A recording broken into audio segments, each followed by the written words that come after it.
S N equal to half 3n² plus 7n, then find its N term. तो इसको बनाने के लिए क्या करेगा, T N equal to S N और एस एन माइनस 1 फार्मूला लगाएंगे।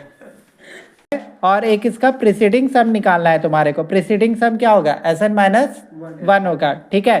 तो प्रीसीडिंग सम कैसे निकलेगा, तो देखो एस एन तो दिया हुआ है, वो पहले लिख लो 3n² प्लस 7n। और एक प्रीसीडिंग सम निकालना है, तो प्रीसीडिंग सम निकालने के लिए जहाँ जहाँ n है वहाँ हम लोग क्या डाल लेंगे, n माइनस 1 डाल लेंगे, यहाँ कर्ली ब्रैकेट और ये n माइनस 1, ठीक है। अब इस इक्वेशन को पूरा सॉल्व करते हैं। तो एस एन माइनस 1 को जब सॉल्व करेंगे तो फाइनली ये सॉल्व होके आएगा half 3n² plus n minus 4।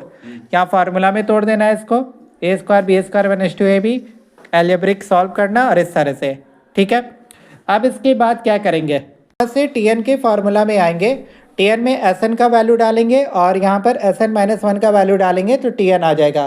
तो ठीक है, एस एन का वैल्यू हम लोग को क्वेश्चन में ही दिया हुआ है और एस एन माइनस 1 का वैल्यू ये निकाले, दोनों को लेकर के माइनस कर देंगे। इसके जगह क्या लिखेंगे, एस एन के जगह हाफ 3n² प्लस 7n, और इसके जगह लिखेंगे जो हम लोग का सॉल्व होके आया था पहले, half 3n² plus n minus 4, ठीक है, minus 4।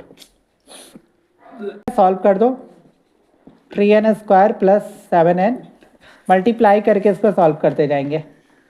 3n² by 2, 7n by 2 minus 3n² by 2 minus n by 2 और ये plus 4 by 2, plus 3n² minus 3n² cut गया, 7n माइनस n क्या बचा, 6n बाई 2 और ये 4 बाई 2।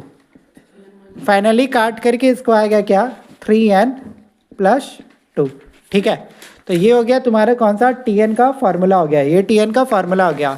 अगर इसी क्वेश्चन में दे दे फाइंड टर्म 20, तो टर्म 20 निकालना हो तो टर्म 20 डालेंगे, 3 × 20 प्लस 2 और इसका आंसर होगा 62, ठीक है। तो एस एन का जो फार्मूला है ये इस तरह से पूरा बनते जाएगा। टीएन में ही एस एन और एस एन माइनस 1 निकालना है, एस एन माइनस 1 अलग से कैलकुलेट करके ये वैल्यू को फाइंड आउट कर लेना है और फिर इसी टीएन में से हम लोग डाल देंगे।